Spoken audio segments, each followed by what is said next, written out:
The 53-man roster is already changing, which we expected. Jets make some moves, claiming players from other teams. Some Aaron Rodgers news. Well, not so much news, but a little bit of a bitter pill for the haters to swallow. That and a lot more to talk about on this episode of Jet Nation Radio. I'm Glenn Naughton. I am joined today by Dylan Terman. Chris Schubert shall be along shortly. Dylan, how we doing? I'm good, Glenn. Yeah, it's starting to wonder who's going to report first, Hassan Reddick or Chris Schubert. I feel like counting down the days till we get our boy back. It should be, a couple minutes now if he gets out of traffic. But no, we'll be Listen, excited to I get don't all know three of who's them. reporting first, but I know who's going to get paid more to report. Yeah, that's That, of absolutely course, true. being Chris Schubert. Of course. No, yeah, Yes. happen to have a 53-man roster to break down. Obviously, it's fluid. It's not set in stone. 17 practice squad members, not 16, because of the special little pathway player that we have also. So excited. We have 70 players to break down. It's exciting. Yeah. And a lot of them, not a ton of surprises on the 53. The only real surprise came hours before the 53 was released when Connor Hughes, let it be known that all these UDFAs were making, which was great. I mean, that to me, that was, and we talked about this, right? Going through the 53, like we had McGregor on the practice. One of us had him on practice squad. I forget who had what. Doesn't matter now. But we both loved McGregor. We both thought Watts was playing well. Taylor, I think, was an obvious make because DT just isn't as deep as Edge. So it was like McGregor, Watts, who makes it. Taylor, I felt comfortable would make it. I thought McGregor or Watts would make it. I didn't think both would make it. But that broke before the Jets put the roster out. Which the Jets, come on, with this thing where they put the roster out an hour and a half late, like just put the damn thing out. Come on, stop playing games. Stop playing with our emotions. Says the guy who was live for an hour waiting. Seriously. And the funny thing was, and happy to do it. Love it. Yeah, I got nothing else to do. I'm going to sit here and talk about the Jets. But a few minutes into it, as I'm talking about it, it hits me, and I'm like, oh, God, they waited like a couple hours last year. They might do that again. Yeah. But you can find stuff to talk about because you got Hassan Reddick. You got the three guys making it.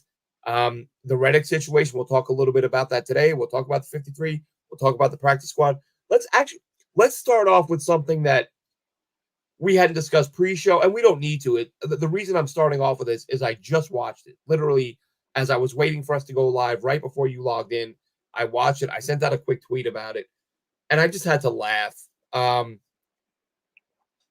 All these, and listen, I love doing this. This is a big part of my day, my week, whatever. I love talking about the Jets. I try not to do like big rants and yelling and screaming like people do, and I'm not going to do that now, even though I kind of want to. All these people, all of the, and I wish I had the receipts. I wish I'd written down all their names of these idiots. All of these, Aaron Rodgers isn't committed. Aaron Rodgers is unpopular. Aaron Rodgers is difficult. Look at the video the Jets just put out. 6.5 minutes on the Jets website. They tweeted it out of Aaron Rodgers. We saw some of it last night with Hard Knocks, with One Jets Drive. But today they put out 6.5 minutes of Aaron Rodgers laughing, joking, playing around with his guys, with guys on the Giants. There is nothing but respect and love, and let's have a good time. And Aaron is joking with the Giants players. Hey, fellas, a lot of long counts today. Like, the longer my counts are, the less we got to work out here. Like, let's get some work in, but there's going to be a lot of long counts. Everybody So if you were to listen to these damn idiots in the media, you would think everyone in the NFL hated Aaron Rodgers' guts. You've got the media narrative, and then you've got reality, which is love, respect, have a good time. Nobody's got an issue with the guy. And I'll say this right now. And listen, the folks who do the One Jets Drive thing do fantastic work.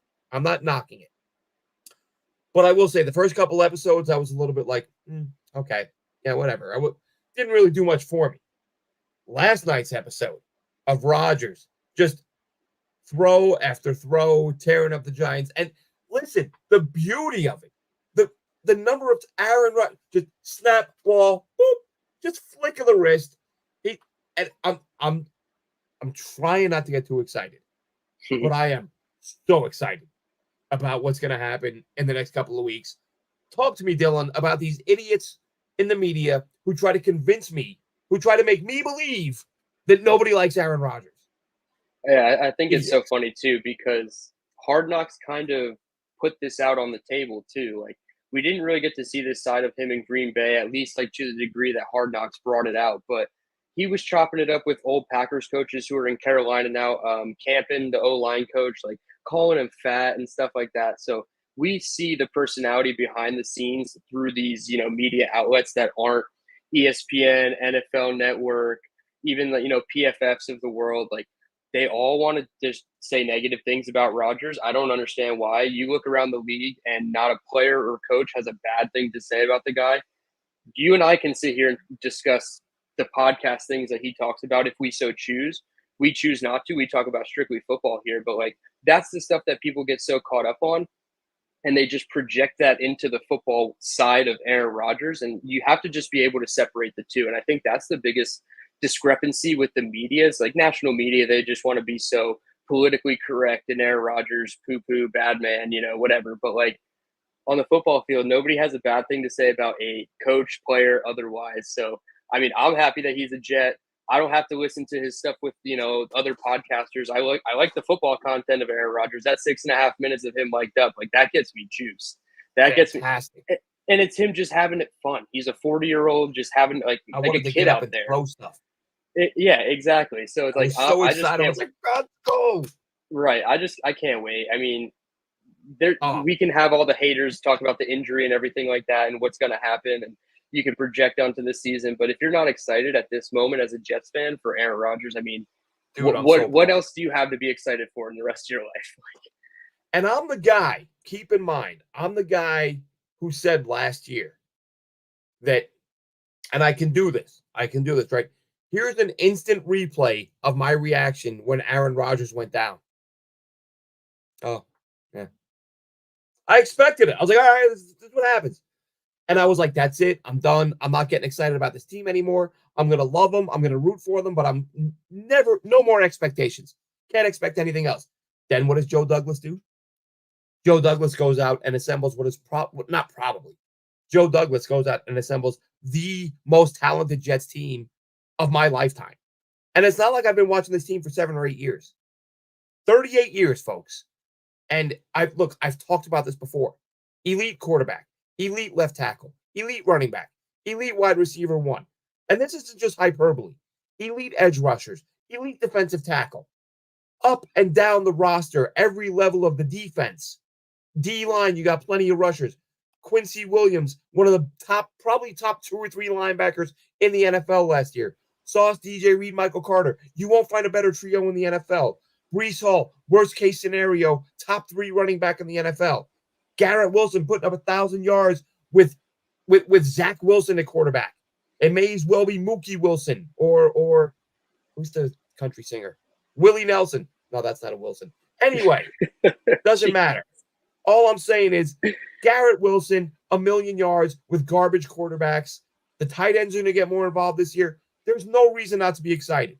And anybody saying that this just seems, the guy from Hootie and the Blowfish, right? Hootie did an interview a few months ago, and he was like, oh, I know they got Aaron Rodgers, but it's still the Jets. Like, dude, are you kidding me? Hootie, have you not looked at this roster? What is wrong with you? No. That's why it's insane. Again, if you can't get excited about this, and because I've been a fan for 38 years, I am fully prepared. If the wheels fall off, I'm fully prepared to go, yeah, again, because I've done it 1,000,000 times before. I know the drill. I know how this goes. If it happens, I'm prepared. But right now, I'm prepared for a ton of wins. We need to do our prediction show next week. Yeah, we're getting down to the wire. It's like a week from tomorrow, there's going to be a game being played, which is crazy. Predictions, bold takes, all that stuff. That'll be next week. For sure. Yeah. I mean, like I said, if you can't get excited right now for this entire team, not just Aaron Rodgers, he's just like the icing on top. Obviously, if you had like a subpar level quarterback instead, like the roster is still like solid enough to get excited. But I mean, this is the team, man. I feel like this is the team that's going to take us. I'm going to try to share my screen here. I have the 53 made up into right here, real graphic. quick. I hadn't seen this. I don't know if you saw this, Dylan. I just want to throw that up there. Oh, yeah, I did see this. GM Island Empire says an anonymous coach said Rodgers is washed up. Hadn't seen that, not buying it. Yeah, he said These I people are just the quote was something like, "I look at what he is. I don't look at who he is." I mean, okay, if you want to look at the last time he played a full season, he had a broken thumb and a offense that really wasn't great around him. So, I mean, I don't know. It's hard to say what he is at this point because we haven't seen it. So, if you want to be, a little weary about him, sure, but to say he's washed, I don't know. That's kind of silly. Like, if we're sitting here and he's coming off like a Tommy John type surgery, then yeah, I'm nervous about his throwing ability. It's his ACL. Like, he's a quarterback. He's not a running quarterback. Yes, he needs to be mobile, and Saleh has alluded to his mobility being up to par. But I don't know. I would be much more worried if it was a shoulder injury than an Achilles. yeah. I'm not worried about Aaron Rodgers. And again, especially the fact that with this defense, you don't need him to be a top 5 quarterback. If he's a top Hmm. 10 or 12 quarterback, you're going to the playoffs. If he's Yep. top 5, you're winning 15 games with this defense. I'm sorry. Hmm. Like, 14, 15 wins in that scenario. So, but really, let's get into the 53. Couple of additions today. Let's touch on those real quick. You mentioned him, Lewis Seen, when it was apparent that he was going to be let go by the Vikings. You said you'd like him to come in. I think any fan familiar with his game, the guy's a sub 4.40 DB, played for Georgia, first round pick. You'd love to have him.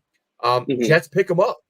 And then they pick up Brendan Bates, who I'm not I didn't watch a ton of, but I did have some highlights of him on my collection of college players because when I was watching Ray Davis in Kentucky, he jumped out at me as throwing some really good blocks in the run game. So I thought, here's a good blocking tight end, could be a day 3 undrafted free agent type.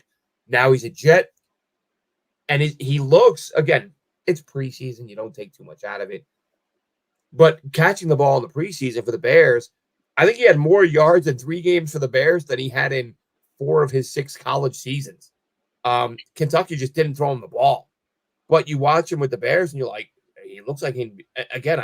We don't need him to be Travis Kelce, but if this is a guy you bring in who can catch the occasional ball and be a factor, that's nice. But I had to do the live breakdown when the 53 came out because you just got to. But you and Chris weren't here. What are your thoughts, Dylan? Go ahead and take as much time as you want, break down as much as you want on the 53-man roster because I had my say yesterday. Yeah, I'm glad that you knew enough about Brendan Bates because truthfully, I didn't. I was getting ready to go watch some of the Bears all 22 of preseason tonight just to freshen up and just get a familiarity with him. So I'm glad you know about him. I thought it was a little weird that they did keep 2 tight ends.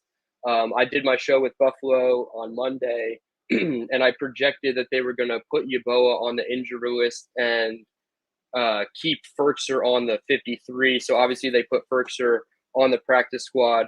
Zach Kuntz Yeah. proves that if you're a Joe Douglas draft pick, you will at least make the practice squad. There's just no way that they're going to Not cut necessarily ties. though, because not to cut you off, but real quick, No, that's fine. they had Marshall a couple years ago, the DT, who was the athletic freak, Yeah, who was a draft pick, and they let him go in a hurry. no, that's true. They let him go like right away. I did think Kuntz would go, but Mhm. I don't hate that they brought him back. He got 17 spots, but he was pretty bad. Yeah, exactly. I am happy though that they did keep the 3 of the 4 offensive linemen that I projected. I had Glazer in there as well. They obviously weren't gonna. I mean, I guess 4 is I guess a lot to them, not a lot to me. 2 wide receivers in Brandon Smith and Lance McCutcheon.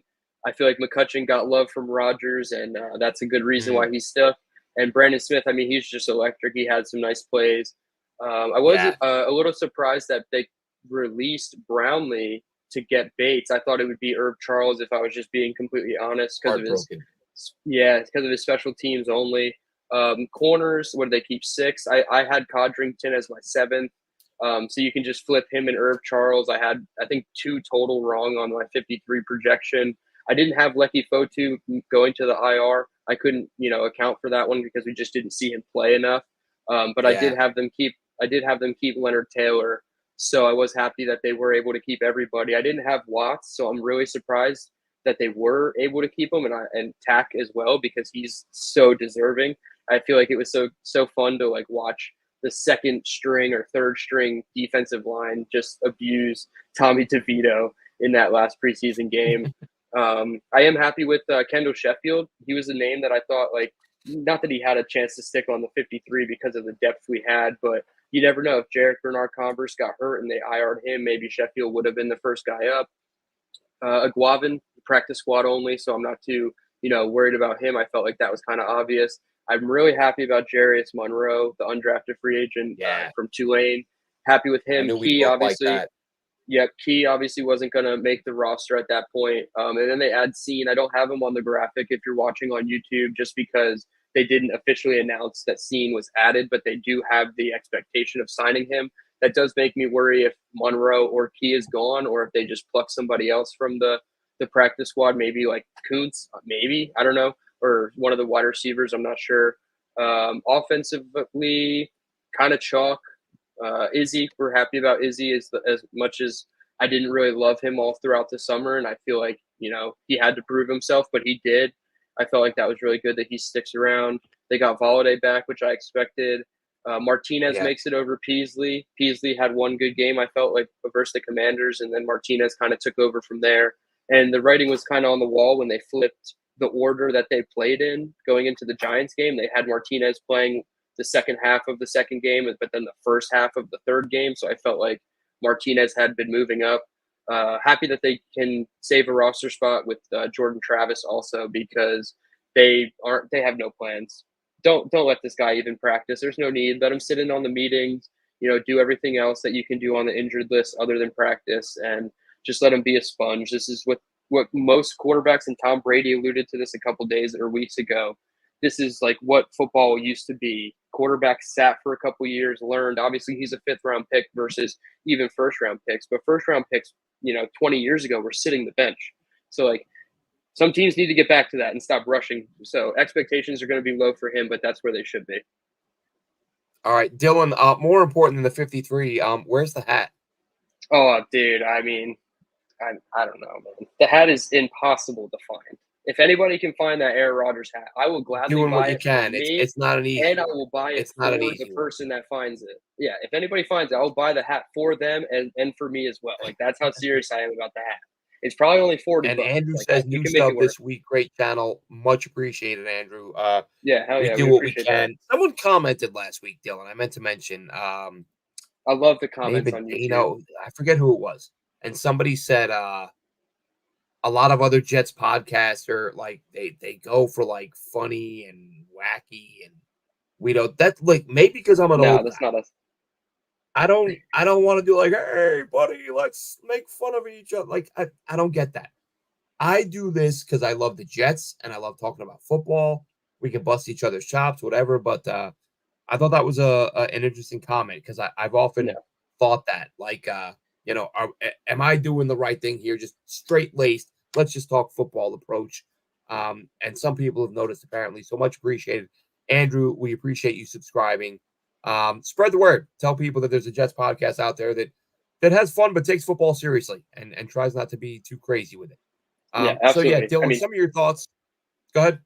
I was just gonna say, just to echo that, I feel like we like to have fun. Obviously, we can stick to football at a sense too. So like, I'm really glad that we find that middle ground, and I enjoy watching all the other people that make the content that's supposed to be funny, and maybe they're just funnier than we are. So like, they can have that realm, Could but be. like, Could you know be. what I mean? Like, we just stick to the football side of it, but we get down to business and we chop it up, and it's good. I think the three of us, especially with Chris back, we're gonna have a lot in store this season, especially with those wins I've rolling in. I've thought to myself a few times, should I try to be funnier? And then I'm like, I'm not Bill Burr.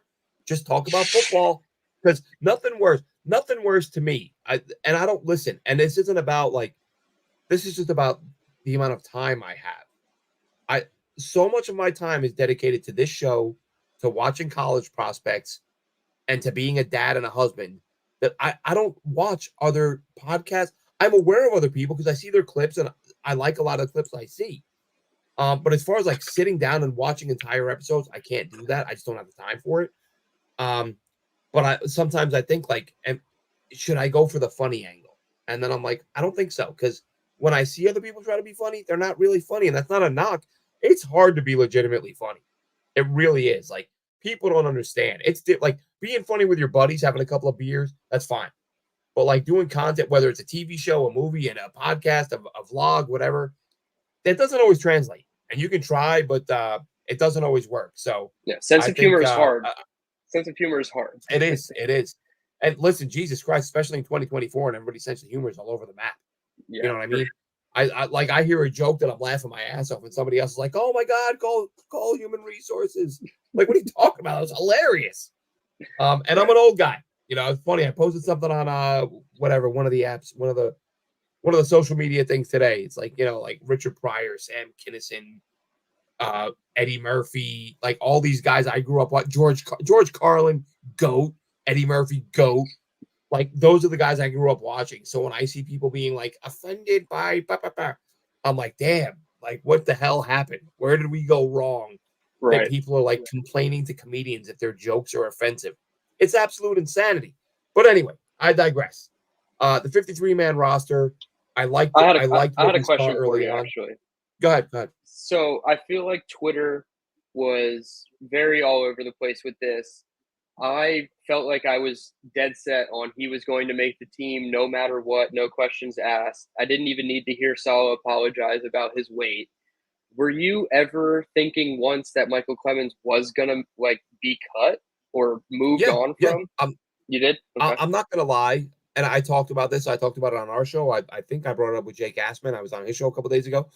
Um, I did see at least three, if not more. And again, keep in mind this is preseason now, right? So guys aren't playing full games, limited reps. I saw at least three times where Michael Clemens just bit so hard on a play action or an RPO that I thought, how many times can he do that before the coaching staff all kind of look at each other and go, even like Jalen Holmes or some of these other guys, even if they may not be as talented, like there's talent, but awareness matters too. You can be the most talented guy in the field physically, mentally. If you're running around chasing the wrong guy, who cares how talented you are? So I did. I looked at Michael Clemens and I'm like, he's chasing the back and he doesn't have the ball. The quarterback sneaking around the other side, picking up a big gain. That the touchdown that Yeah, the Commanders game Jalen was Daniels bad. had against them. Hmm. And I saw it at least three times, if not more, in very limited reps. And I did wonder to myself, how many times can he do this before the coaching staff decides, you know what? Even if we get a guy who's slightly less talented but more aware, we're better off there. And even today, when they made the move, right before they announced it was Brownlee as the cut, there's part of me going, might Clemens be the cut? Now I didn't think he would because there's really not another. I mean, well, to be fair, Jalen Holmes did come back to the practice squad, but yeah, I did think for a brief moment his roster spot maybe. Having said, you could go back to the show I did after the first game where I said Michael Clemens made some mistakes, but he also did some really good things. I feel like Michael Clemens is strong at the point of attack. I feel like he can hold up against the run. I'm not saying he's a bad football player. I'm just saying the number of times he got tricked made me think maybe they move on from this guy, and they didn't, which is fine. And I don't have a problem with that. I don't think he's a terrible player. I like that. Listen, he's part of this draft class, right? Him and Max Mitchell and Ruckert are like the three guys who aren't superstars in that class, but they're still around. Max Mitchell, let's give credit where it's due. He far exceeded my expectations this training camp and this preseason, and I hope he goes on to be a good player, obviously. Clemens, very good. And let's get Ruckert some targets. And this draft class can be even better than what it already is. Dano chiming in Hmm. saying he's skeptical of Fotu's skills, loses his spot before he's off. To who though, Dano? I'm not disagreeing. My feelings on Fotu have been that he's not that great, but I've spoken to some people who I do respect who say, no, he's better than you realize. So I'm like, all right, maybe I'm wrong. I'll wait and see. But if he's Yeah, going to he's not losing his spot to anyone on the roster right now, right, Dylan? no, I mean, I think the closest person would be Leonard Taylor the third, but I mean, I know you Mm, did. I'm pretty sure you did a lot of research on Leonard Taylor the third coming out. I didn't do a ton because of how wishy washy he was. He was a first rounder, second round prospect, then he was like a fourth or a fifth. Ends up going undrafted. I feel like the knock on him was his flashes. Like he would disappear for weeks at Miami. This is yeah. again what I hear, not what I watched. But Right. that alone gives me, hesitance to put him into that Fotu role. So I do think that as soon as he comes back, he's going to be relied on pretty heavily. Um, and we saw the difference like Al Woods made when he got hurt last year, and that would kind of be the same thing here. So we're kind of using a square peg in a round hole for the first 4 weeks. And there's no Tanzel Smart on the roster either, so no, he didn't make the practice squad, which really makes me a little sad. But no, I don't think there's a direct replacement for Fotu right now where you could just be okay without him. And even Leonard Taylor, if you watch him, he did a really good job. He had some TFLs, he had some sacks. But when I watched the All 22 in preseason, it was and again, listen, because I when I'm critical of players, I don't want people to, oh, you hate this guy, you're being an a-hole, why Right. you ripping this guy? I said, and I got the tweet. Look up the tweet, right? I said post draft, like day or two after the draft, I said I was upset that the Jets didn't draft a DT or a developmental edge. But now I'm happy because they've added Leonard Taylor and Braden McGregor, right? So they addressed the two positions as UDFAs that I thought they should have addressed. So I'm not ripping Taylor. I've said he should make the roster. However, there are several plays in preseason where he gets washed out against the run against double teams, and they just run right over to the spot that he was in. So he penetrates against the pass. He does make some plays against the run. I'm not saying he doesn't, but watching him get so easily taken out of a play and not anchoring and sort of being strong at the point of attack, he's not going to be Fotu's replacement. It's got to be they got to find unless they might feel like we're good enough that even without him we can survive for a few weeks, and maybe they can. Mm-hmm. Maybe they can. I'm not saying they can't, but anytime you lose a guy who's projected to play a ton of snaps, as a fan, you're like, all right, well, where are those snaps going to be replaced? Who's going to take that spot? Maybe they think Solomon Tom. I don't know. I'm just saying, I don't think Taylor would be that guy. No, But and how does it when fare you with look your at it too, 340-pound tackles in free agency? yeah, and when you look at it too, I mean, Javon Kinlaw almost weighs the same amount as Lecky Fotu. Not saying that he can do all the same things, but maybe Right. that's somebody that they look to as just like a He's bigger a factor, body obviously. player. But then you look at the schedule. If Fotu misses 4 games, the first 4 games, say McCaffrey doesn't go. I know he's getting healthier, but he has the calf strain. I haven't looked at his status in about a week. What's going on with him? I think he's on track to play. I think if I had to put money on it, he's probably playing, or he's going to at least push through and not be 100%. Yeah, yeah. So obviously, if you eliminate him from the equation, say he has a setback and he can't play, Aaron Jones is probably the best running back that you play in the first 4 weeks, and he's Minnesota week 4 or week 5, whenever we play them. So like you're not really missing much. London, Minnesota. Yeah, exactly. Oh wait, who's the Broncos running back? That's the 4th game of the season. It's still not better. Okay, so whoever that guy is probably the best. Javonte Williams. He's probably the best running back you're facing. Like who's the Patriots running back that you're afraid of? There's not really one. Do they still have Ramondre Stevenson? I don't even know. Like I haven't honestly kept up with the Patriots. Yeah, he's still. And week 2, but they might not have a quarterback. Drake May does scare me. I hate that they got Drake May. No, he really does. Maybe not for this year, but he scares me for the future. And then the Titans have Tajay Spears. Yeah, the Titans have Tajay Spears and somebody else who I'm blanking on. But like they're kind of a bunch of Jags if you're looking at the running back perspective. So like you can mitigate the loss of Fotu. Disrespectful, Jags. You can mitigate the loss of Fotu. Some of them are above average players. Come on, of course, and I really like Tajay Sharp. Like Tajay Spears, excuse me, not Tajay Sharp. Tajay Spears. He was electric in college. I think I picked him in my fan. He was so fun at the Senior Bowl too. But so yeah, you can get away with no Fotu for those 4 games. You know, you're expected to have the lead a lot of those games for a lot of the game itself. Obviously, the 49ers game could be tit for tat type of game, but you expect to have a lead on Tennessee, on New England, hopefully, especially New England, and then you hope to have a lead on Denver and Bo Nix. So like you can mitigate it and have pass rushers out there in that situation. But yeah, I think Kinlaw from a size perspective, and maybe Taylor from the flashy and the run game perspective. And listen, the goal with Aaron Rodgers is to get big leads and make teams have to throw the football anyway, and let them throw it with your elite secondary. Real quick in the chat here, Dano says Fotu's metrics are not good.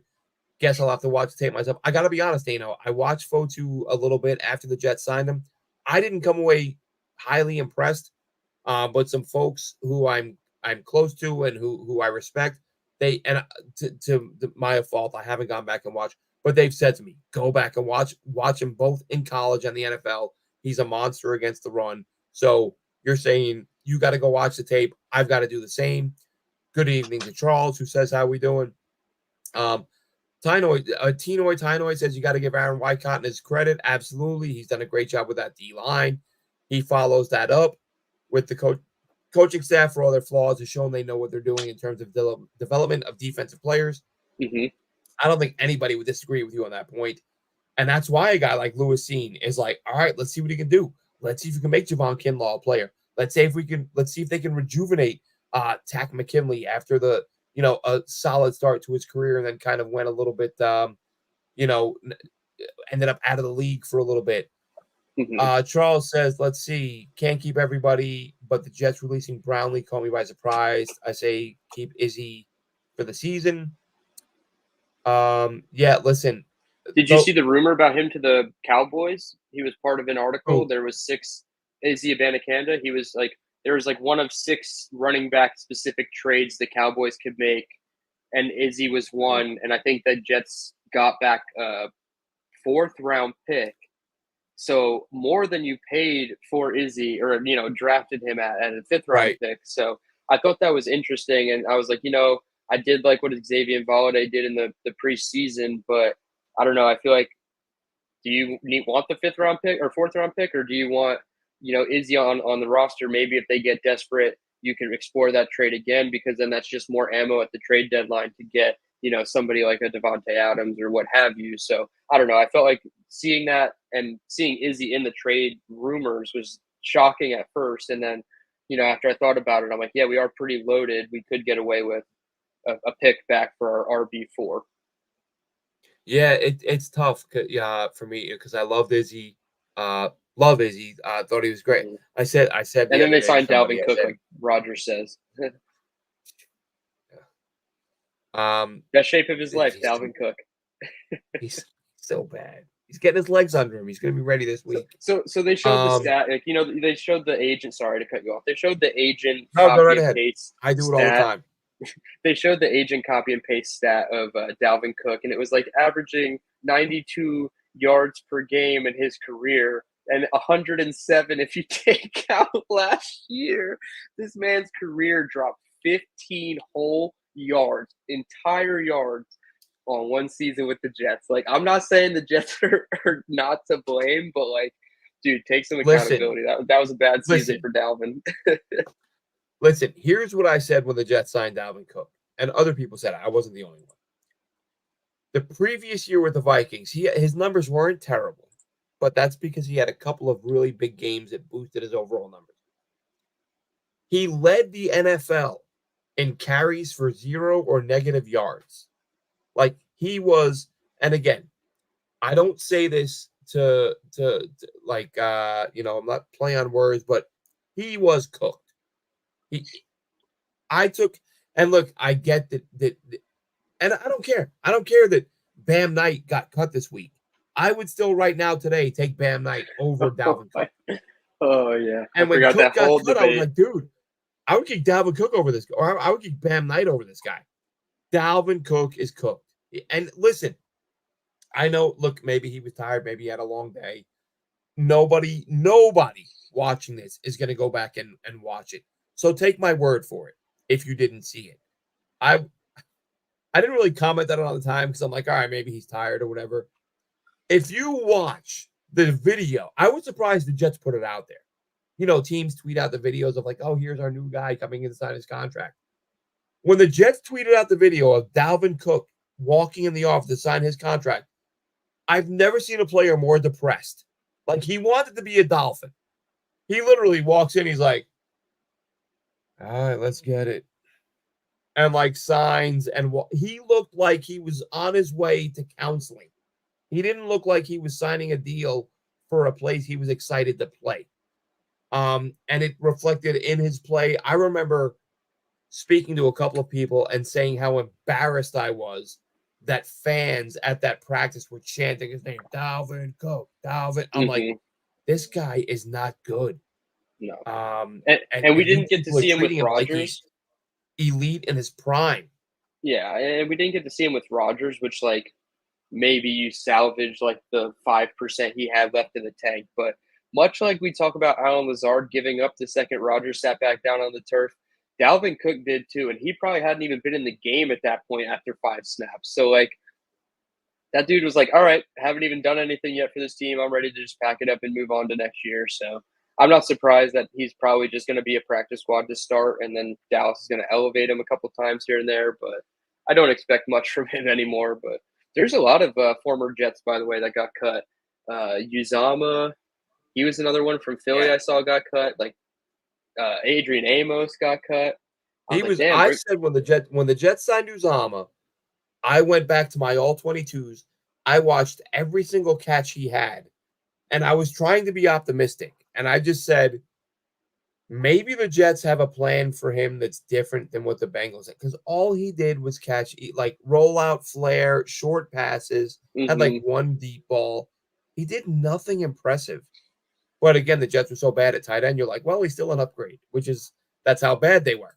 But I've been hmm attacked here, Dylan. I've been attacked in the chat, and it needs to be addressed. I feel as though Elon here is trying to humiliate me. He says he knows I'm a Brownlee guy, but he's disappointed we didn't sign Noah Brown. Where'd that go? I lost it. There we go. Um, Brownlee is a CFL receiver, Canadian Football League. Listen, Elon, I'm Team Brownlee. I will not Yep. stand for this slander. Jason Brownlee, he will. I think he's going to catch on with another team. If he Yeah, I don't think he's doesn't, coming he's back to going to the go to the practice squad. UFL. He's going to have 2,000 yards receiving, and then there's going to be a bidding war for his services. And the Jets will rue the day that they let Jason Brownlee go. No, listen, I like Brownlee, love this college film. And and I've heard people say, like, oh, Brownlee didn't really do anything in camp. He didn't do anything in the preseason games, but we've all talked about how the joint practices have become sort of the new preseason games. Those carry more weight than the preseason games do. And Brownlee was making plays in those. We've seen it from reporters. I said to somebody earlier, look at the amazing Jets Giants practice that one Jets drive profile. You see Jason Brownlee catching a bomb touchdown from Tyrod Taylor. In the actual game against the Giants, Brownlee got open deep, looked like he was going to have a touchdown. The Giants DB literally used his right hand to pull down on his collar, used his left hand to pin Brownlee's right arm down.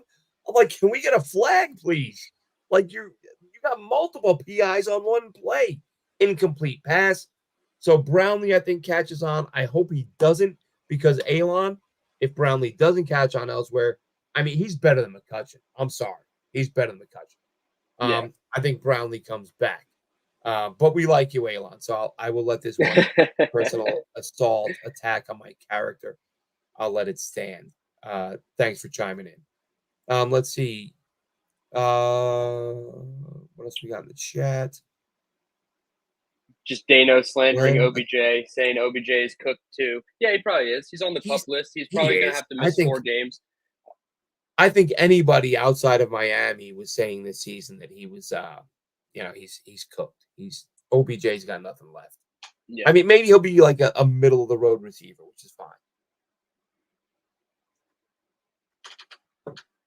And let's see. Good evening, Jet. This is from Charles. Thanks again for chiming in.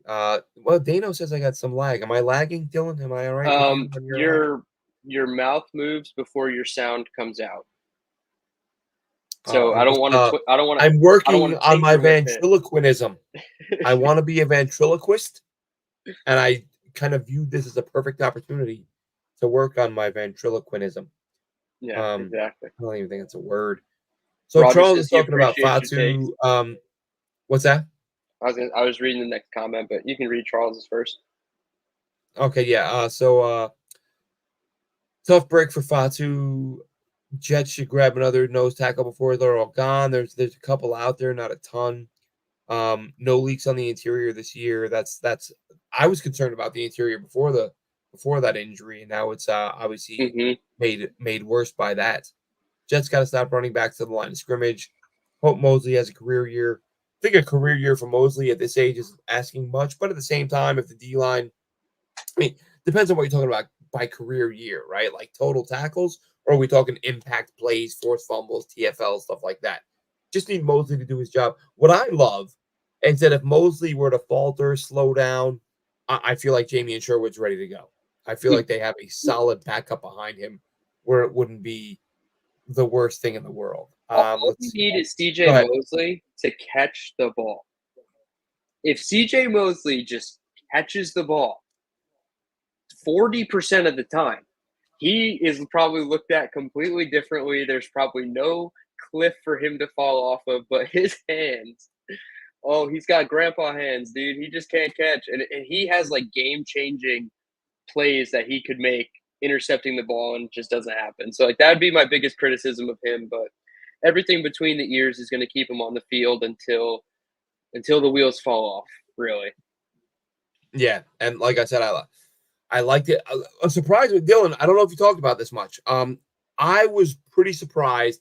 Now, I didn't think it was impossible, but I was pretty surprised that Barnes and Surratt stuck. How did you feel about that? Just Yeah, because I they didn't. have so many good players to account for, I thought. I'm not saying I don't think they deserve the stick. I'm saying I thought one of those guys would have been let go in favor of another position. Yeah, and basically that. Like once I did the numbers game, I kind of got down to it, and I was like, I only have room for 4 linebackers.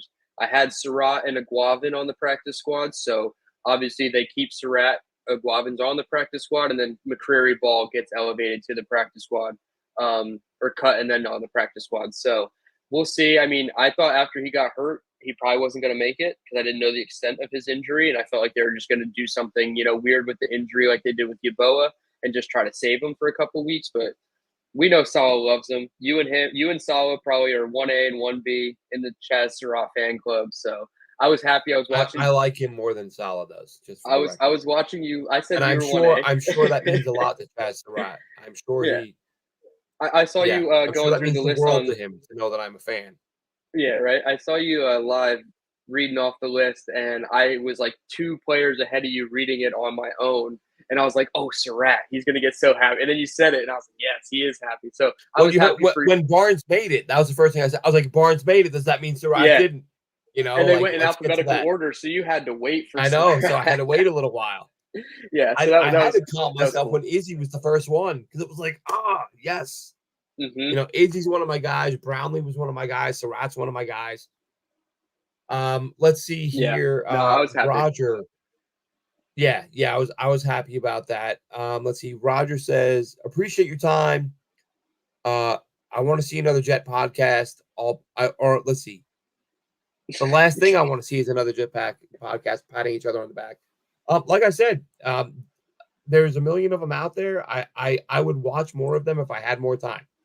Yeah, With between work, family, college football, which I watch probably way too much of, and the Jets, I just don't have time. Like I'm aware of all the other podcasts out there, and I see their short clips on YouTube. I just don't have the time to sit down and watch hour-long episodes. yeah. I I pop wish in here and there on a lot of YouTube live and other shows. I'm a big Buffalo Jet fan, not because I'm just on his show on Mondays, but I'm a big fan of his takes. So like, there's just so many of us, and like, there's 24 hours in a day, and based on all these content that's creators, the thing. you wouldn't be able to breathe if you all you did was watch Jets content. So like I'm the trying. Jake Asmans, I'm trying to listen. I'm trying to listen to with the first pick podcast because I love that. I'm trying to listen to Kyle and Joe on yeah, on their channel because I love that. I'm trying to listen to a little bit of Joe Rogan, but I gotta pick and choose because his goddamn episodes are so long. So it's like I really it's a juggling act. Matter of fact, today started listening to the Ian O'Connor Aaron Rodgers book, which through the first couple chapters, very good. Would actually like to talk. I'll have that listened to in the next couple days. I'm gonna buy Would that. like to talk about that on the next episode. In fact, little plug, not our own show, but I talked to my good friend Scott Mason, Play Like a Jet, yesterday. He's got a 2-part series coming out. He had Ian O'Connor on his show to talk about the Aaron Rodgers book, which again, it's funny. I was listening to it today in my car, right? I was driving and run some errands, and I put the book on. I explained to my son, he's 10, he's getting into football, he likes it. But he's 10, so he doesn't understand there's a world in which some people don't get along with their parents, and Ian O'Connor touches early in the book on Aaron Rodgers' relationship with his father and how they had like a 10-year gap where they didn't talk. And so I'm driving, but I'm kind of looking at my son at the same time, and I can see like the confusion. He's like, he didn't say anything, but I could tell his little brain was like, didn't talk to his father for 10 years. Like, that's a weird thing if your father's there every day. You know what I mean? But so far, so good. Excellent book. I'm a few chapters in. Dylan, have you gotten the book, Dylan? No, but I'm 100% buying it. I don't have a relationship with my dad, so it's like this is always something about Rodgers that I've liked from the personal perspective. So like I think it's really cool to like see other people and how they navigate through those types of things because it's different for everybody, obviously different situations. But yeah, no, it's gonna be on my list. And then like we did Mike Westhoff, maybe we can have Ian O'Connor come on and he can talk about it on our podcast too. Dano asks, how are you listening to it on audio via Kindle? He wants to get it audio too. Yeah, I have what is it called? Jesus, not Kindle. The Amazon one. I think Amazon is Kindle. It is Amazon Kindle. I think it is. What the hell is it called? My phone. I don't know. You don't know the name of the book? No, the book is Out of the Darkness. I know that. Oh, okay. Yeah. Is that what he was asking? I thought he was asking. He was just asking how to find it on audio. So I think it's probably a Kindle version. Yeah, just go to Amazon and put in Out of the Darkness, Aaron Rodgers. And it's not on Kindle. Jesus Christ, I'm so stupid. I'm like, it's not Amazon Fire. It's not Amazon Kindle. Glenn didn't grow up with audiobooks, ladies and gentlemen. What's that? You didn't grow up with audiobooks like most of us. You had paperback books for a long time. What's it called? Oh, hang on. We have a guest. We have a guest here. Hang on one second. Joining us live now, ladies and gentlemen, Chris Schubert, who has been on a 3.5-year hiatus, and he returns now to share his thoughts. Chris, we've got plenty of time. Listen, I can go for hours. Okay. What are your thoughts on the roster? How have you been, first of all? Well, listen, we contract negotiations were not going well, and so I held out for a couple of weeks, and that's why I have not been. You told us you would show up either way. Right. I said, well, said, here I am. The person I am, I'll be there no matter what. Here I am a couple weeks late. No, thank you guys for holding down the fort. Audible, I believe, is what the phrase you were looking for. Audible. Jesus, yeah. I'm so stupid. There you go. Audible is what you were looking for. It's like, oh, he listens to books. He must be smart. No. There's a link to it, Dano, if you can get it. I'm assuming you guys have discussed the big news of Aaron Rodgers making the 53-man roster. I'm sure that's come up in the course of conversation. This was not expected. None of us saw this coming. And you have to adjust expectations based on this. This is the life of a fan. No, look, I think my biggest takeaway from this 53-man roster is this coaching staff, specifically on the defensive side of the ball, thinks that they don't have projects as their defensive line depth. They have some really important players as their defensive line depth because of the quality of player, undrafted free agents, some signings in Takk McKinley, that they believe they can get more out of these players than the rest of the league. And they feel comfortable enough in a must-win season, in a year where they have to make the playoffs in order for people to keep their jobs. They believe they can go down with this group of pass rushers as their depth. So that's takeaway number one for me, is not just that 3 undrafted free agents made the team, but that clearly this coaching staff feels they can get more out of these guys than they could have gotten out on the veteran free agency market, and that these players can be really impactful for this team in 2024. So that to me is the biggest takeaway from this roster release for the 53-man roster. And I'm sure you guys have done it, but I will echo the sentiments. Disclaimer, this is not the final 53-man roster. There are going to be changes to this roster by the time things begin. So we will see if this team looks the same when it comes to week 1. I don't think it will. I think there will be some changes to this 53-man roster. But my initial takeaway is, boy, does this defensive coaching staff believe they found some hidden gems, and that those hidden gems are going to be asked to produce for this team in a big way in 2024. Now you said it, like there could be moves coming down and you expect them. Is there any move specifically that you saw a player being cut elsewhere or a potential trade name? I know Mechie was leaked out there as a name that they could move on from, but I know they moved on from Brown instead. So anything out there specifically that you would like to see? So I'd have to look to see in terms of players who are still available, because I know a bunch of teams just signed guys back to their practice squad today. Like the big deal yesterday, and obviously being in Arizona, it is a little bit of a bigger deal, but Desmond Ridder got cut by the Arizona Cardinals and they went with Clay, and he just immediately goes onto their practice squad. And so we did all of that for nothing for 24 hours because he just stays with the team and he's going to be on their practice squad and he's going to basically be their emergency third quarterback for a majority of the season. So let me get through some of these team moves today. And see who's actually still available. But look, if there's one thing that Joe Douglas has shown an ability to thrive at, I think, in the early part of his general manager tenure with New York, is he kind of thrives in these environments. He thrives. Bargain bins, I think, a little unfair, but these depth moves, these not the top 25 roster spots, but the back 25 roster spots. He's really good at identifying players that he thinks his coaching staff can get a lot out of. So for me, that's an exciting part of the next couple of days, is what Joe Douglas might have up his sleeve. But yeah, it's an exciting time here. This is the 53-man roster being released is like that last hurdle you want to clear before it can set in that football's right around the corner. And so it's very exciting. But no, I don't have any specific names as of this juncture. Have you guys mentioned anybody in particular at this point? Not new names as far as bringing in anybody, but we did touch on Scene and Bates. Okay. Obviously we were higher on Scene than Bates, but no, in terms of like finding somebody that was cut to bring in, I mean, I was all over Mechie. I wanted Mechie. I wanted Scene, but I wanted him for the 53. I knew that wasn't going to be possible. Practice squad is the next best thing.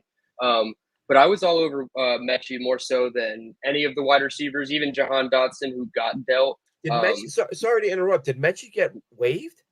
No, they kept him, but they moved on from Brown. So I would assume that when you said that, it made me think he got waived and no one picked him up. I was like, whoa. No. If he was out there, so you wanted Mechie in a trade, which I understand. I did too. Yeah, because I feel like the acquisition cost of a John Mechie compared to even Jahan Dotson, who went for like a base value of a third, you could get Mechie maybe for a fourth or a fifth. So like, I'm cool with that. I understand why the Jets were hesitant. Obviously, they're waiting for the big fish in Las Vegas to become available by the deadline. So, but no, I mean, are you talking about Brock Bowers? Yeah, exactly. They're going to complete the vision. Yeah, exactly. No, but I posed this question to Buffalo Jet fan, and obviously we didn't have time to get on before the 53 was announced, all three of us, but I set the over-under at 1.5 outside players coming into this roster. Obviously, we've already gotten Bates and now Scene, so we're at 2, but those are practice squad guys. Usually we get 1 or 2 on the 53. So it's kind of interesting. Real quick, Dylan, and I don't know where he saw this, and so I'm not saying this is confirmed or correct, but our good friend Dom C tweeted out earlier. So it looks like Scene is going to the active roster. Now, Rich Cimini tweeted when the Scene signing happened. Rich Cimini tweeted the plan was to put him on the active roster once he knows the playbook. And then Dom tweeted a little while ago, looks like Scene is going right to the active roster. So I don't know where he saw that. It was literally right before we went live, so I didn't have a chance to look where he got that from. But I think, and that, by the way, gives the Jets 10 defensive players who were first-round picks. 10. Yeah, and I mean, what does that say for maybe Isaiah Oliver? I'm not sure. Maybe he's the one that would come out if Scene was to go to the active 53. I'm trying to find. I would imagine. Scene was the 2022 class. I'm trying to figure out where I had him slotted in terms of 32nd overall safety rankings in my board. Now, but yeah, Elon I think says I had in the chat. Elon, can you confirm this where you're seeing this, or is this just your opinion, Elon? He's saying Scene and Bates both going to 53. So now, Bates, Bates will go to the 53. I have our lads open right now, and that's not an official Okay. source, but I just have the depth chart open, and they have Bates on the active 53, and they have Seen Which right makes now sense because they on the cut practice Brownlee squad. to add Bates. So Okay. that's where they're at right now. But listen, I think I was the leader of this brigade on the show in the summer of, hey, I don't necessarily love the depth we have in the safety room. Like, could we get another body in there? So Lewis Dean's Yeah. going to make this team. He's going to be on this 53-man Yeah. roster. Absolutely. Mhm. There's no doubt in my mind that him being He should. listed as a practice squad player is just a technicality and a formality as we currently sit here. And I understand the concerns about his health, but he played 154 snaps in the preseason. So he was healthy. He's healthy right now. He played a bunch. And the Jets will probably run him out there as long as he is healthy. Hey, if Dom C's correct and he's on the 53, yeah, that makes me really happy. So, and Dom Okay, and doesn't put NJ out, Lauren right Dom here puts out good says, information. seen going to active. It was on Michael K today. You Now, know, Michael K. I'm kind of an expert in this because I listen to the show every day. I am not up. I'm in the third hour of the Michael K podcast on my drive home, and I have not heard this part yet. So maybe I'll get to it here when the show's over. But I must say, credit where it's due. Baseball is trash, but I used to love baseball. I used to be a huge baseball fan, huge Yankee fan from the Bronx, all that stuff. Met Michael K at a Yankees Devil Rays game one time, walking through the hall as I was getting in line to get a drink. He could not have been a nicer human. I saw him. I said, "Hey, Mike, how you doing? Been reading your column since I was a kid, riding the bus to school in the Bronx." And he stopped and talked to me for like 10 minutes. Michael K could not have been a nicer guy. I love it when you meet people you like and they turn out to be really good dudes. Michael K, good dude in my book. But you're saying, Chris, you've been listening to K and you haven't heard that? yeah, I listen to the podcast on the way home from the job, and I'm into hour 3 right now, and I haven't heard anything, but I don't know where the news of Scene times up with where they were in the show. So I'm just not there yet, but I have not heard anything in listening to the show as of this point. But again, guys, this is a technicality. He's going to be on the 53 if he's on the practice Yeah. squad to start. This is a very just a formality at this point, but he will be on this team because again, I think he can be. Doesn't need to be a starter. Doesn't need to be, a top 2 option, but somebody that this coaching staff can work with. And again, I think we think highly of this defensive coaching staff. They can work with this kid and put him in positions to thrive. And he's, I think, excellent depth for a room that kind of needed it going into the season. Yeah, you look at now. To me, it's like Scene, Kinlaw, and Tack are like the 3 reclamation projects, who are all 3 former first round picks. And all 3 now on a team with a defensive coaching staff that's done a really nice job of developing people.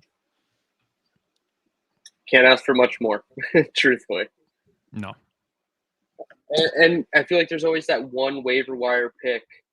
I mean, right now the odds-on favorite would be Lewis Cine, but like Brandon Bates or Lewis Cine has a really high hit rate based on Joe Douglas's waiver claim, success. Obviously, there's the John Franklin Myers of the world and whatnot, but I mean, who's to say Lewis Cine couldn't be that guy? Obviously, Quincy Williams is like the one that's like the highest level, like apex level, but yeah, you got to get these guys in here, and I mean, I think Lewis Cine could actually be better than Isaiah Oliver. We only saw him in 3 drives in the first game, and he was playing with Jalen Key and a lot of the backups, but I didn't think he looked that great. And then they just put him on they bubble wrapped him for the rest of the preseason. So I could definitely see him taking over Oliver's spot pretty quickly.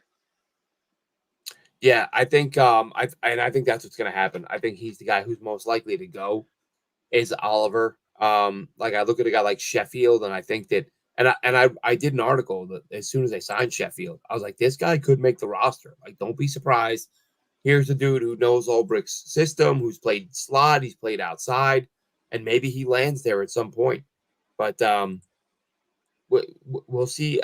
It's nice that for a change, the Jets have, like, you look at Codrington, right? He got traded, and then Bartholomew gets picked up. Like, this staff has done a really nice job of identifying players, and what they'll become in the long term, we don't know. But just the fact that other teams are looking at them and thinking, this guy's a player, we'll trade for him. This guy's a player, we'll add him to our active roster. The Jets have done a really nice job here. Chris, we haven't seen you all preseason. What was your thoughts on Codrington as a returner? Guys, I will tell you that move surprised me when it happened in real time, that they chose to trade him. But and with all the praise that we give to the defensive coaches, if there is a room that I'm going to give the utmost shadow of a doubt to and trust the decisions that they make in terms of personnel, it is the special teams unit of the New York Jets. So while the three of us might say, you know what, this kid kind of looked good in the preseason, why is he not on the... I'm going to trust probably the best special teams group in all of football in terms of coordinator and specialists. And like, I'm going to trust those decision makers in their process to get to this result. I don't have to like it. I don't have to think it's the right decision, but I kind of have to give them the benefit of the doubt with their track record of how good they have been at this. So that's kind of my thoughts on. And even, yeah, but the thing is, to me, with that move, a couple things. One, it's good because it just shows they've got enough talent now that they're going to let players go that fans are going to be upset they're letting go. And the other piece to that is, I see people saying, why are you trading him to a division rival? Well, if you're the Jets, and obviously your first choice is not going to be division rival. So if you trade him to a division rival, that tells me you made some calls and the Bills were the most aggressive and most willing team to make an offer. Now you could say, well, we don't want to send him to Buffalo because that could hurt us. We're going to release him. Well, okay, that's fine. If you release him, who do you think is going to be the most aggressive team in trying to sign him? Buffalo Bills. So you may as well get something out of it. And what the Jets get is they go from a 6 to a 5. They flip picks and they give up a player who looked really good. But and I mentioned earlier Bartholomew. I thought Bartholomew looked really good. And I was looking at I'm doing my 53 and I'm like, both these guys have been really good, but I don't see either of them making it. And 100%, neither of them made it, but both of them landed on a team. So credit the Jets for really good scouting and credit Joe Douglas for getting something for a guy before he released him. Yeah, and this is arguing like the smallest little details of the roster, but I thought Shamar Bartholomew deserved a spot on the practice squad over Trey Swilling. Maybe he did enough in the Giants game to like really, sway the coaching staff. But I thought Bartholomew should have made it back to I think he would have, but he got picked up. Oh, did he? Oh, okay. I must have missed the part where he got picked up. Yeah. Okay. I agree 100%. And I thought Swilling was good. I thought they had so many DBs that were good. Oh, you're right. The Panthers picked him up, and they had a top Bartholomew. Yeah. But Glenn, I think you're traded into the Bills. Bartholomew went to the Panthers, and you retained Swilling. You're hitting on something that I think is really important, Glenn. Is that if Joe Douglas is going to be good at his job, and if Robert Saleh and the coaching staff are going to be good at their job of coaching and developing players, then the Jets are going to have more than 53 good players when camp is over. Like that is that if you are going to be a successful franchise and you are going to be a sustainable franchise that is going to, I don't want to say a Chiefs-esque run, but are going to be a team that has a window in which you can operate and have opportunities to win championships, then you are going to have more than 53 players that you want to make your team. That means you're doing a good job. The fact that there are players that got cut from this team that were like, how does this guy not make the team? Guess what? I don't think there's anybody that says the 53 they picked, there are players that were undeserving. Every single member of the 53 is either an established superstar, an established veteran, or a young player that took advantage of an opportunity. There's a lot of surprise that the Jets put 3 undrafted free agents on their 53-man roster, but there's nobody who says those 3 aren't deserving of being a part of the Jets 53-man roster. And so to me, I get it. It's disappointing that some of these players that we love, this is exactly what happens during draft season for the 3 of us. We fall in love with about 40 players. The Jets are only going to take about 7 or 8 of them. And then there's going to be 32 players that go to other teams and it annoys us. That's kind of what's happening here. The Jets are always going to have, if things are going correctly, more than 53 good players. And so this should be an opportunity to tip our cap to the player development, the player personnel department of the New York Jets for being able to put us in this situation where this is the conversation we're having. So what I hear is the Jets need 200 picks, and then we'll all be happy with this. Yeah, or the Jets should just ignore the NFL's rules and just field 100 players. 250 picks, and I'll be good. This whole 7 picks thing just doesn't work for me. I saw. That's a shout out to Jet Press, who put out a tweet yesterday joking that the Jets were just not going to abide by the NFL rules and carry Yes, 80 I saw players, that. and then they proceeded to not release their roster for like an hour, and they quote Yeah. tweeted it and said maybe we weren't kidding, and so maybe the Jets should just do that because they have so many good players that they want to keep on their roster. That's funny. Yeah, They're and look, watching there are, us. like Cole Lavelle, the O lineman. I was thrilled. I didn't think he was going to make it through waivers. He did. He had a great preseason. He comes back to the practice squad. I think there have been a handful of guys who, I mean, they've literally let guys go who would probably 4 or 5 years ago they would be starters for this team. Like that's how far they've come. Guys who would have started for them 5 years ago aren't even good enough to make the roster now, and that's what you want. And I still see people. This is the hilarious part, right? Is that this Jets team, as I've said earlier, I've said many times, probably the most talented team I've seen as a Jets fan in 38 years. And I still see people like, oh, but Joe Douglas missed on this guy. Oh, but what about Elijah Moore? Like, yeah. And Dylan, we did this. We did a show a few months ago, Dylan. That Chris, I remember. I would love to redo this show with Chris, with the three of us, walking through NFL draft pick hit rates. Like, it ain't 80%, folks. It ain't 90%. It's like 52% of picks hit. Now, what percentage are blue chips? What percentage are starters? What percentage are backups? All that stuff. When you look at Joe Douglas's record, he's doing pretty damn good. But because, and I've said this for years, I think fantasy football and Madden has ruined people's expectations of what a draft should be. People play a ton of Madden, and they're like, I don't get why Joe Douglas doesn't go 11 for 11 with his draft picks. I just drafted 9 Pro Bowlers and 2 All Pros in Madden. Why can't Joe Douglas do it? It's not that hard. And it's like fantasy and Madden has ruined what people expect from reality. Reality tells us you're going to hit on about half. You're going to get the occasional blue chipper. You're going to get some backups, and there's nothing wrong with that. Douglas has exceeded that. Fantasy football is not player evaluation. Fantasy football is not culture evaluation. You can have 2 players on your fantasy football team that would probably hate each other in real life, but it's okay because they're not sharing the same locker room.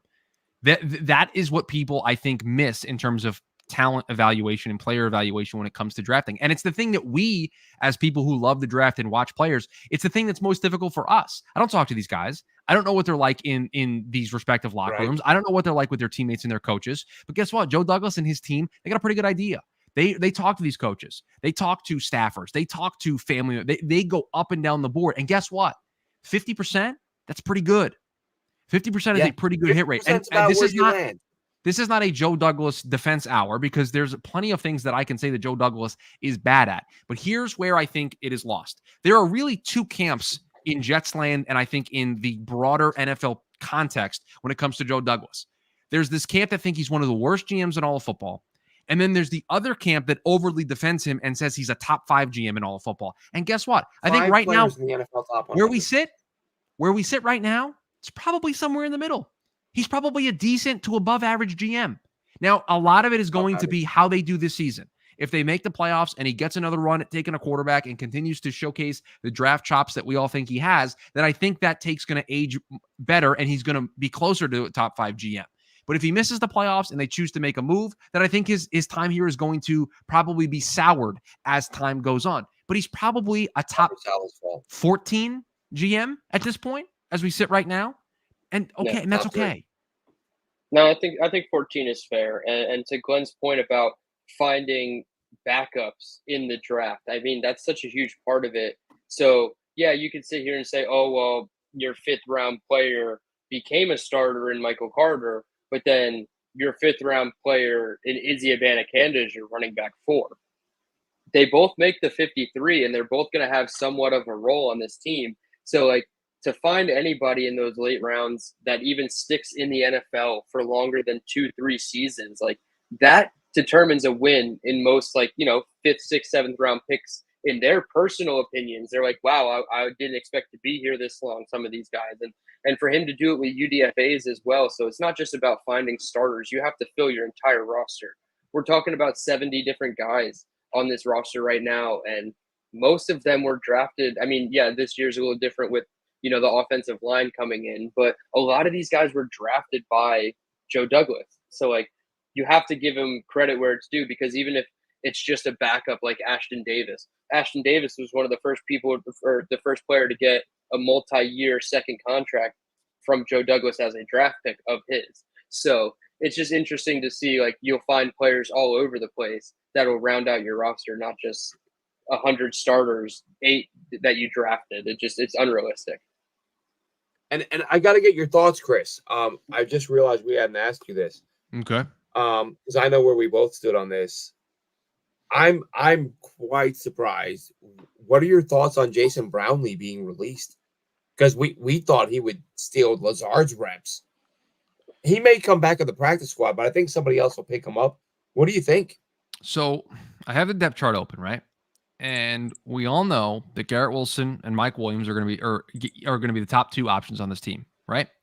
And we know Malachi Corley is going to have a pretty important role. So that's 3 receivers.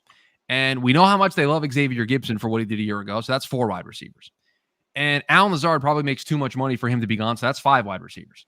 So before I've even had a conversation about anybody else, I've got 5 of what were going to be 6 wide receivers. So now you're debating between Irv Charles and Brownlee. Look, I'm not going to throw a big fight about this. I would have kept Brownlee over Charles if it was me making the decision. Personally, I've liked Brownlee more throughout the process. But when we're talking about wide receiver 6 on the roster, there's probably some high-level reason behind the scenes where they just think a certain skill set that Charles has that Brownlee doesn't, because of some specific role they have carved out for that player. That's what it boils down to. It's why, remember when we were having all these conversations about Malachi Corley's role, and everyone was like, oh, just find snaps for Izzy in that same role. It's like, well, no, those carries and those touches are going to go to Malachi Corley, because Malachi Corley is better at those things than Izzy.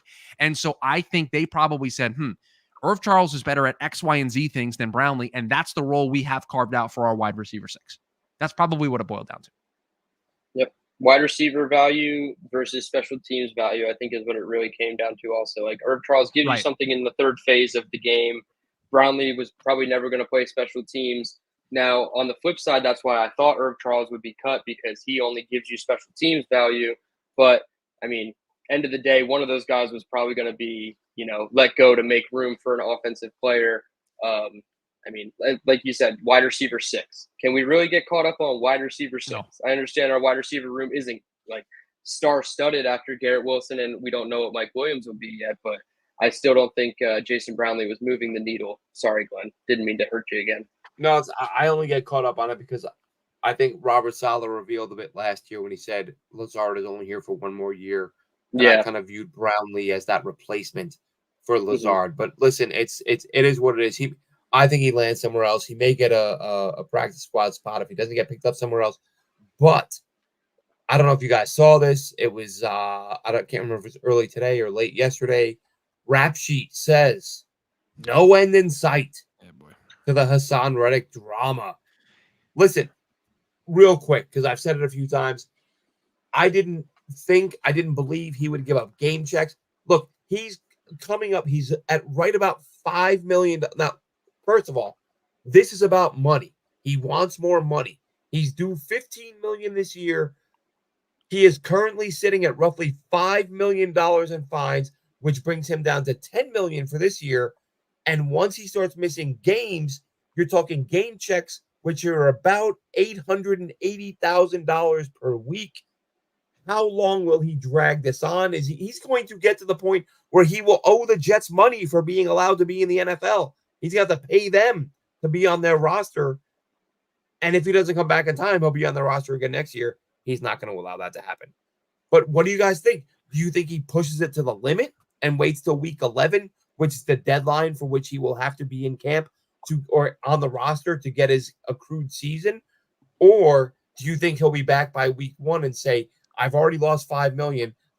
If we're talking $50,000 a day, he's losing close to $1 million a week if he sits out games. Yeah, I was gonna say, let me go first, Chris, because I want to pose a question to you at the end of all this. I think Hassan Reddick has some kind of agreement, whether it's a new deal and whatever, he's in the building by this time next week. Now, I don't think he actually plays a football game until the Patriots in the home opener, week 3. That's just my projection. That would just be a complete random guess, just based on if he's here, he's not forfeiting a game check, even if he doesn't play in the game. He can ramp up for at least 2.5 weeks before the Patriots game comes along. I know it's a short week on a Thursday, but he still has about 2 weeks to ramp up. The coaching staff probably isn't going to let him just go right out and play. I feel like they have a ramp up period for every single person. And we've seen Mike Williams. They've taken their time with Mike Williams, so they might even push it an extra week with Hassan. But I would say he comes back within a week, and then he's playing within a month from now. But Glenn and I have had this debate, Chris, and this is where I want to throw you in on this. If Hassan comes back and fakes an injury, or just, kind of is like a hold in all season, and he squeaks his way into free agency, do you think he could ever make this money back? Do you think he's stuck at being a 15 a season player? Maybe he can reach that 20 million. What are your thoughts there? Obviously, the talent is still there. His age isn't a factor. I still look at like a Von Miller archetype for him as like he has 4 or 5 good years left in the tank. But do you think if he did that and came back, that we hope he comes back sooner, but like if he did that and comes back and just lingers all season with a fake injury, does he make his money, or is he probably surrendering millions and millions?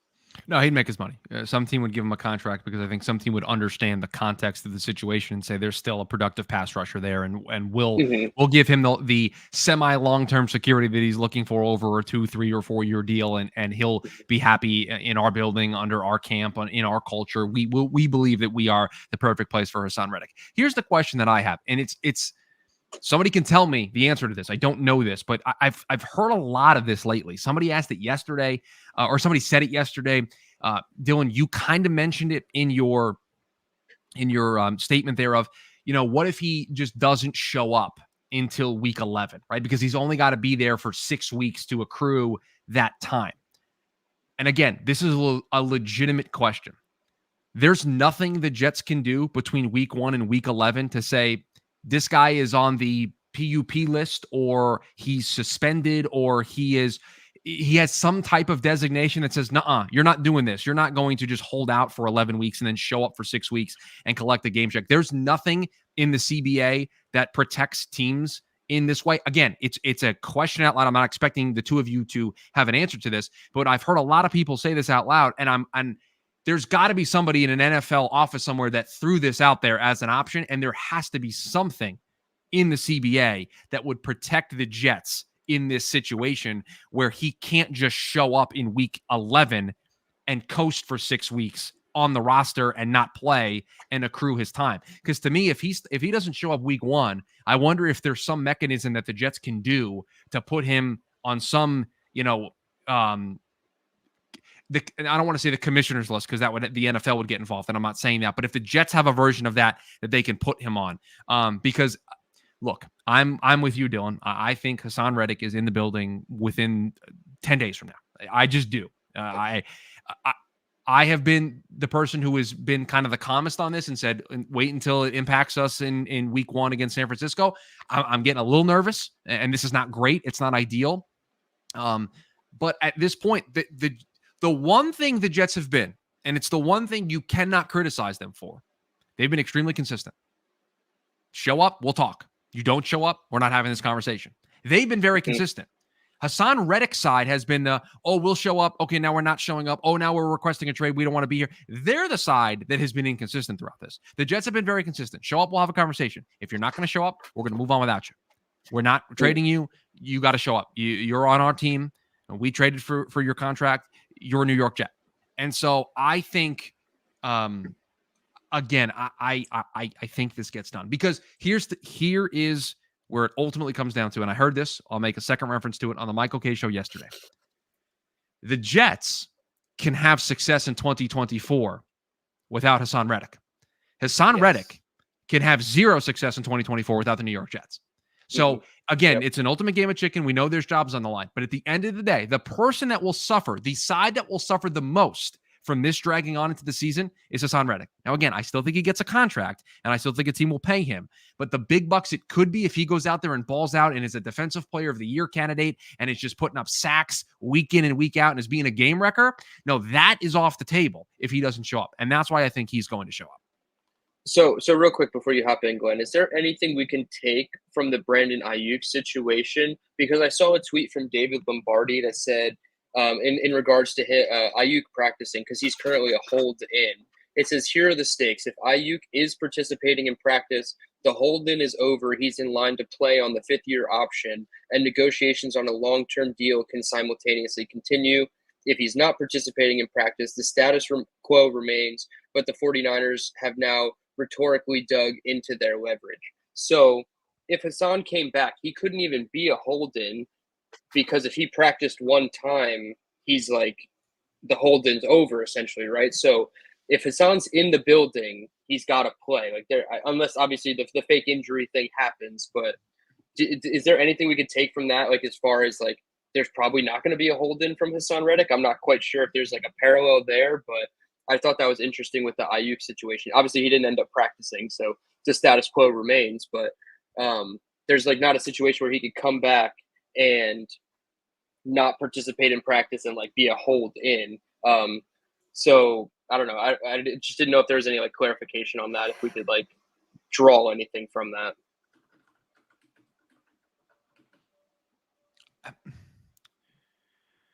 I mean, the Ayuk situation is very different, right? Mm-hmm. And the reason why it's different is because Brandon has been there for a while, right? Brandon was drafted by them. He was developed by them. He is a San Francisco 49er.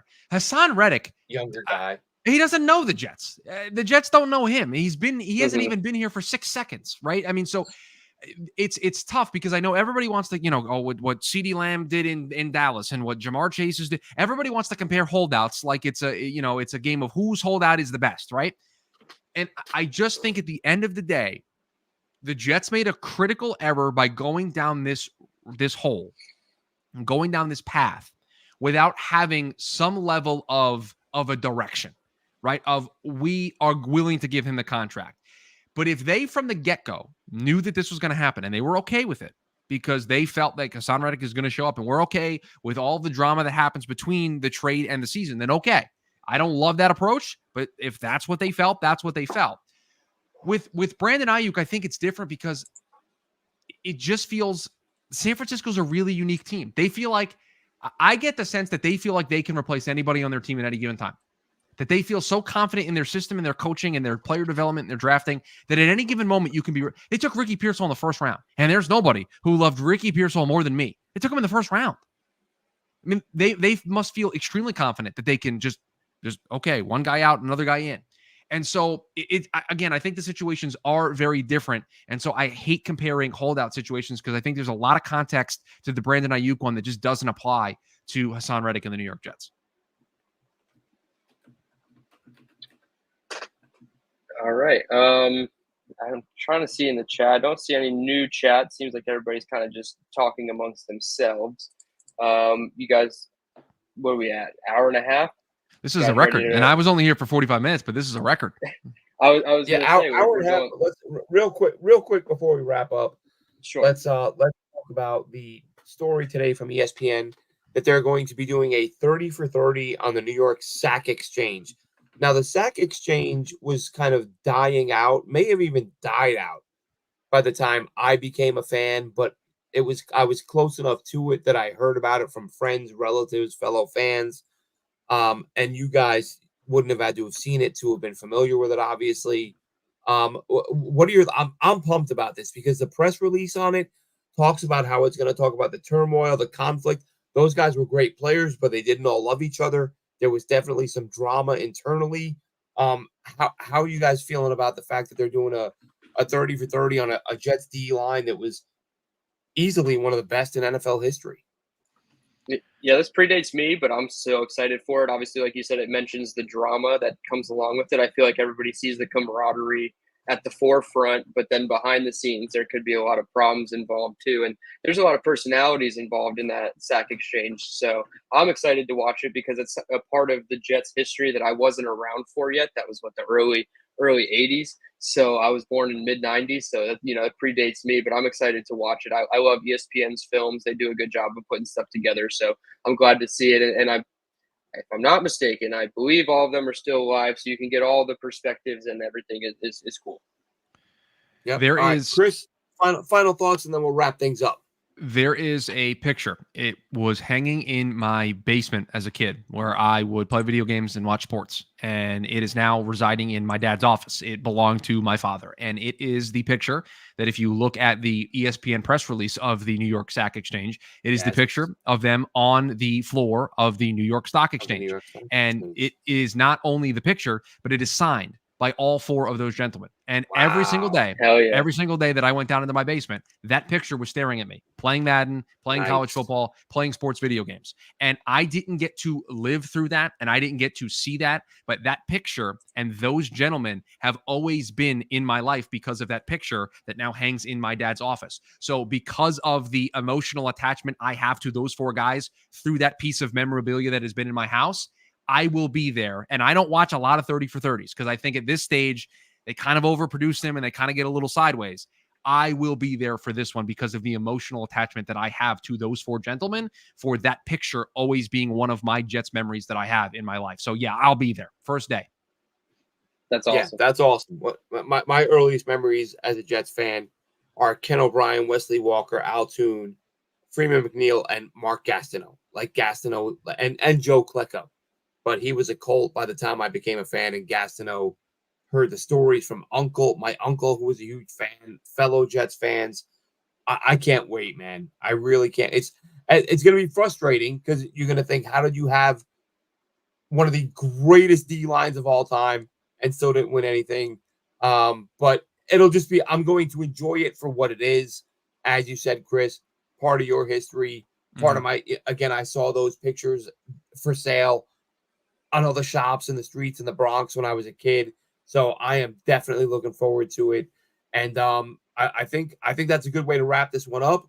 Looking forward to the 30 for 30, 53-man roster wrapped up, new acquisitions wrapped up. We will be back next week.